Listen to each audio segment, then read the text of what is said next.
The story opens inside an abandoned building in Mexico. A man is filming with a handheld camera, and everything is shown from his point of view. He slowly explores the dark, decaying hallways until a strange creature suddenly appears in front of him. The screen cuts abruptly. Next, we meet an influencer named Carla. She tells her audience she has moved into the very same building, a place rumored to be haunted. According to Carla, the building was opened in 1958 as a luxury apartment complex and once symbolized modern progress. But tragedy followed. An actress named Maria Lupe Rojas mysteriously died there. In 1985, an earthquake struck, and 2 residents were burned to death in a fire. Over the years, tenants have reported paranormal activity, objects moving on their own, strange creatures, and even physical attacks by an unseen presence.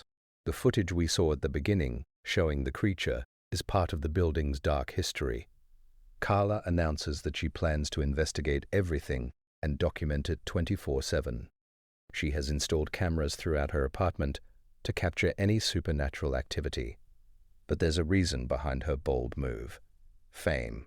Carla only has 3,000 subscribers, and she desperately wants to grow her channel. If she captures real paranormal evidence, her content could go viral. After setting up her equipment, Carla uploads her first video and calls her influencer friend Sam, who is far more popular than she is. Though they are friends, Carla clearly feels overshadowed by her. During their conversation, we learn the building isn't entirely abandoned. A few residents still live there. Suddenly, Carla hears a noise outside her room.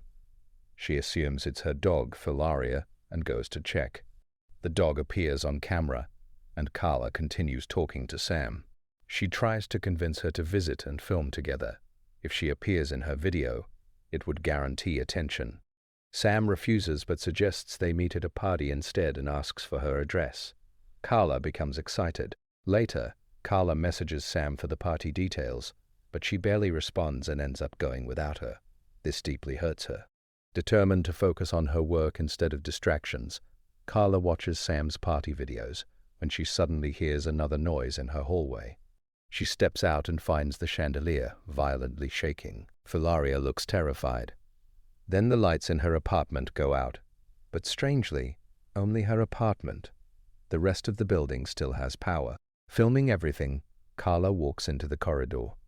It's completely empty.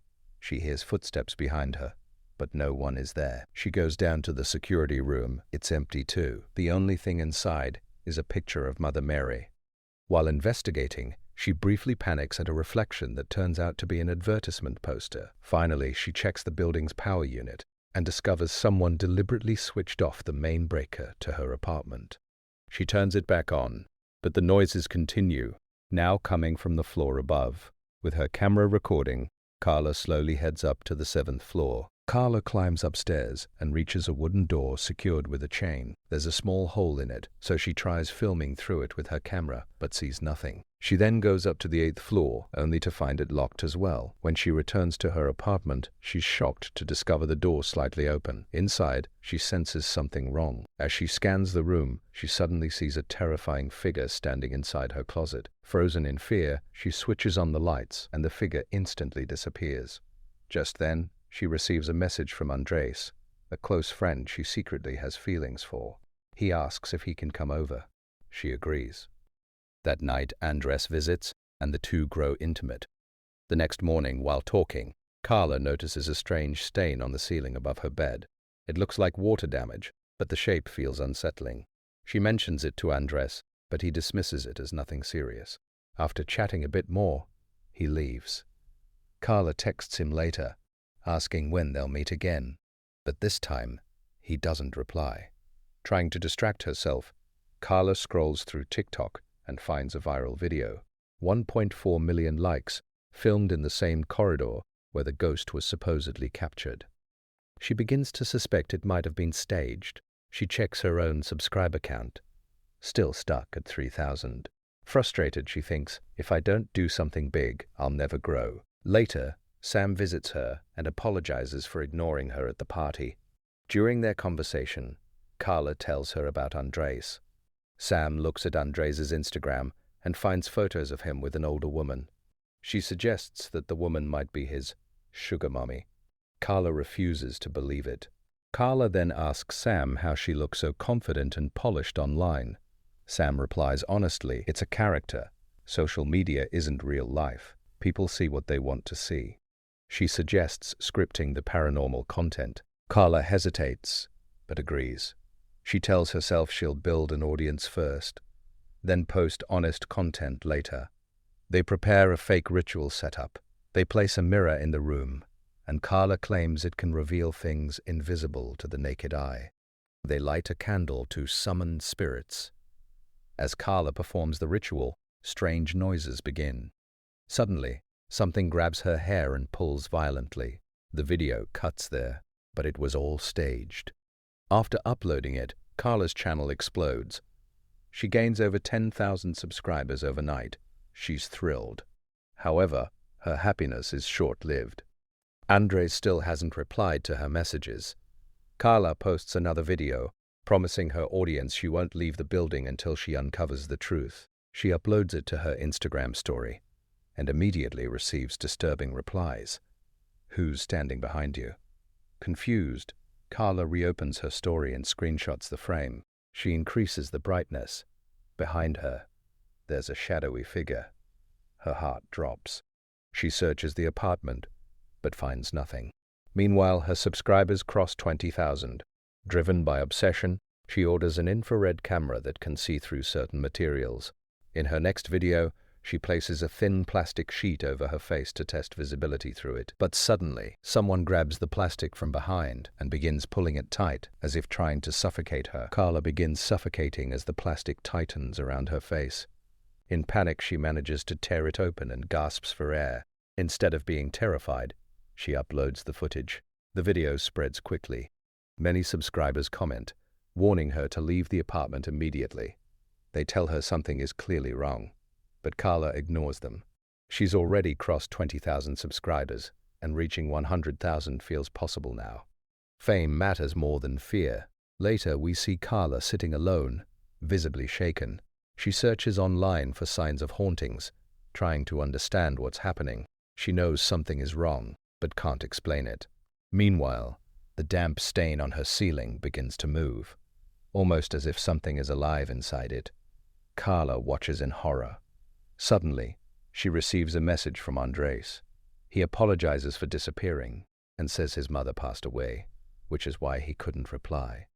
Carla feels relieved and comforts him, telling him he can come over any time. The next day, Andres visits. Together, they ask the building employee Mauricio to take them to the 8th floor. Strangely, the floor that was always locked suddenly opens when Andres insists. On the 8th floor, they discover a burned-out apartment, the remains of a fire that happened years ago. Mauricio explains that decades ago, young tenants lived there. One night, candles caused a massive fire. While exploring, Carla finds a mysterious package engraved with a pentagram. She treats it like treasure and keeps it. She asks Mauricio if he's experienced anything paranormal during his 25 years working there. He denies it, though his hesitation suggests otherwise. Carla then asks about apartment 604, her unit. Mauricio explains that years ago, a woman named Mrs. Sony lived there. Her body was later recovered from that apartment. Cut to Carla and Andres sitting together. Carla shows him the pentagram cover, which contains symbols linked to necromancy, the practice of communicating with the dead. Andres asks her about the plastic suffocation video. Carla insists it wasn't fake. She swears it was real. The next day, Carla is in high spirits until she sees a social media story from a mutual friend. Andres is at a party, mocking her. He tells everyone her paranormal content is fake. Carla is devastated. Sam was at the party too. Feeling betrayed and angry, Carla teams up with Sam to film their next video. This time, they plan to summon the spirit of Mrs. Sony. They set up candles and bring a device they claim can communicate with spirits, though it's clearly fake. As they begin the ritual, Carla's dog Valeria starts barking uncontrollably. Then she begins whining in pain. Carla ignores her. The ritual isn't going well. Tension rises. Carla asks Sam if Andres was really at the party. Sam admits he was. Carla accuses Sam of trying to steal undress from her. She suspects something happened between them. Sam fires back. He's not your boyfriend. He's a player. Carla is emotionally exhausted and lashes out, blaming Sam for everything, for the party, for Andres, for her humiliation. But Sam doesn't back down. She reminds Carla that she was trying to help her grow, not compete with her. Instead of gratitude, Carla is turning against her. And as they argue, something in the apartment shifts. After the argument, Sam storms out. At the same time, Valeria begins crying even louder, almost as if someone is standing outside the door. Carla rushes to check. Behind the door is only the closet. Nothing unusual, just a small table fan inside. Later, Carla lies alone on her bed, emotionally drained. Suddenly her body twists unnaturally, her waist bends at an odd angle, her limbs move stiffly, as if someone is controlling her like a puppet. Then, just as suddenly, everything stops. The next morning, Carla films again. The previous night she had written questions inside the closet, hoping a spirit would respond. Now, when she checks, there are answers. She had asked, "Is anyone here besides me?" The reply, "Yes." "Are you Mrs. Sony?" The answer, "No." "What is your name?" No response. "Do you want to hurt me?" "Yes." "Do you want to kill me?" "Yes." Carla uploads the footage, but this time, her audience isn't impressed. They want clearer proof, actual ghost sightings, not written responses. Frustrated, Carla looks up at the damp, rotting ceiling. The stain begins moving again. Suddenly, thick black liquid drips down, landing on her face. Shaken but obsessed, she continues filming. Later, she leaves to extract footage from an old VHS tape. When she returns, her apartment door is open again. Valeria is gone. Carla searches everywhere, but can't find her. Desperate, she posts photos of herself and Valeria online, asking followers to contact her if they see the dog. Instead, the comments say something else. "What's that in your closet?" Carla checks the uploaded photos. In several of them, a faint ghostly figure stands inside the closet. Her blood runs cold. Sam messages her, saying she also saw the figure. Carla insists she didn't edit anything. This time, it's real. Sam warns her not to get deeper into this, but she doesn't offer real support. Eventually, she stops answering Carla's calls. Now completely alone, Carla begins smelling gas in the apartment. She records a video explaining the smell and checks the kitchen. Everything seems normal, but when she opens the microwave, Valeria's dead body is inside. Carla collapses in tears. And even in her grief, she uploads the video. Her subscribers skyrocket past 80,000. She's close to 100,000 now, but she's mentally unraveling. In desperation, she video calls Andres. This time, he answers. She asks him to come over, and he does. Carla indirectly asks if he's seeing someone else. Andres deflects, saying he just likes her. When she confronts him about becoming distant, he manipulates the situation, claiming he's emotionally shattered after his mother's death and feeling alone. Carla softens. She kisses him.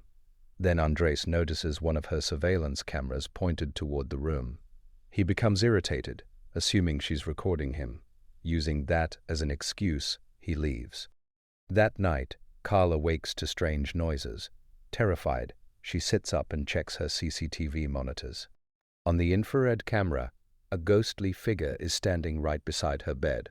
She freezes. Grabbing the infrared camera, she walks through the apartment, scanning every corner. Now she can see it clearly, a shadowy entity moving through her home. She follows it into a room where it stands still, facing her. Carla keeps recording, and in the blink of an eye, it disappears. Suddenly, the ghost appears directly in front of Carla. She captures everything on camera and uploads it immediately. Her subscribers shoot up to 99,960. She's just a few away from 100,000. In her next video, she thanks everyone for praying for Valeria. She explains that ever since she started performing rituals, strange symbols have begun appearing on her walls. She searches one of the symbols online and discovers it is linked to necromancy, a dark practice where cult members attempt to transfer souls into new bodies to achieve eternal life. While researching, she finds old footage of the burned apartment on the 8th floor. Then, something worse happens. YouTube recommends a video from Sam. Carla hesitates, but clicks. Sam has posted an exposé. She reveals that Carla's paranormal content was scripted. Worse, Valeria is alive. Sam even plays an audio clip of the dog barking in the background. The truth hits hard. Carla killed her own dog. For views, the internet turns against her. Subscribers begin dropping rapidly. Carla is now hated and alone. Desperate, she messages Andres repeatedly. He ignores her. Finally, she messages him on Facebook, and he calls. She asks him if what they had was real. He says yes, and claims he's coming to see her. But moments later, Carla sees a Facebook video. Andres is at a party with the same older woman. In one frame, he's kissing her.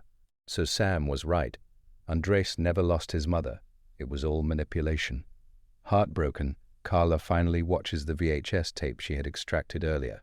In the footage, a ritual is being performed. A dying woman's body is prepared so that another soul can enter it and live on. The cult transfers consciousness from one body to another, seeking immortality. This building was a ritual site. As Carla continues researching, thick black liquid begins pouring from her ceiling again, worse than before. It's dripping from the apartment above her. The chained one, determined to prove the truth and win her audience back, Carla grabs her camera and heads upstairs. She breaks the lock and enters. Inside, dozens of candles are burning. Symbols cover the floor. A ritual book lies open, and in the center, a corpse. A decayed female body. Carla steps closer and straightens the head. It looks like Andres' so-called sugar mummy. She takes a photo and rushes back downstairs. But then, Andres is there. He forces his way into her apartment. Carla hides her camera and doesn't tell him about what she saw upstairs. She tries to get him to leave, but he refuses. A glass suddenly shatters. Carla goes to grab a broom, secretly switching her camera back on. Andres notices. It doesn't matter. He lunges at her and tries to force himself on her. Carla slashes him with a piece of broken glass and runs. Andres chases her. She pushes him against a wall lined with protruding nails, but he keeps coming, obsessed and furious. Carla reaches the door, trying to escape, but standing there is another member of the same cult, blocking her way out. Now it becomes clear something far bigger was happening. Carla was never crazy, she was being framed. Carla grabs a knife to defend herself. As another cult member enters, Valeria suddenly appears, alive, but the cult member brutally crushes the dog under his foot. In rage, Carla attacks and strangles him. But before she can escape, more cult members arrive. They overpower her. Next, we see Carla tied up in her bedroom. Andres is there. He was part of the cult all along. Together, they begin summoning the same shadowy demon Carla had captured in her photos. The dark figure appears and steps forward. It violently rips open Carla's stomach. Cut to black. But the story doesn't end there. In the final scenes, we see something disturbing. Carla is now a massive influencer. Millions of subscribers, fame, success. She's smiling. She's with Andres. Everything seems perfect. But here comes the real twist. That's not Carla. Carla is dead. The body belongs to Carla, but the soul inside is the older woman, the so-called sugar mummy. The ritual worked. Andres never loved Carla. He loved the old woman. From the beginning, the plan was simple: transfer her aging soul into a young body. Carla was chosen, sacrificed. The demon took Carla's soul as payment. In exchange, the old woman received a new body, Carla's body. That's how the cult achieved immortality. Body after body, soul after soul. And it's possible Andres himself isn't even in his original body anymore. The luxurious, wealthy elites in that building practiced necromancy for decades, offering souls to the demon in exchange for eternal youth. Carla's corpse upstairs, that was the old body being discarded. To the world, Carla is alive and thriving, but the real Carla is gone forever. Andres looks at her, at the woman inside Carla's body, and she tells him she will always stay with him. That's how Don't Follow Me ends. So friends, this was the story of Don't Follow Me, a dark horror about fame, manipulation, and the price of immortality. If you enjoyed this recap, let me know in the comments. And if you missed my recent Viking Warrior ghost movie explanation, check it out. The link is in the description. I'll see you in the next video. Until then, stay safe.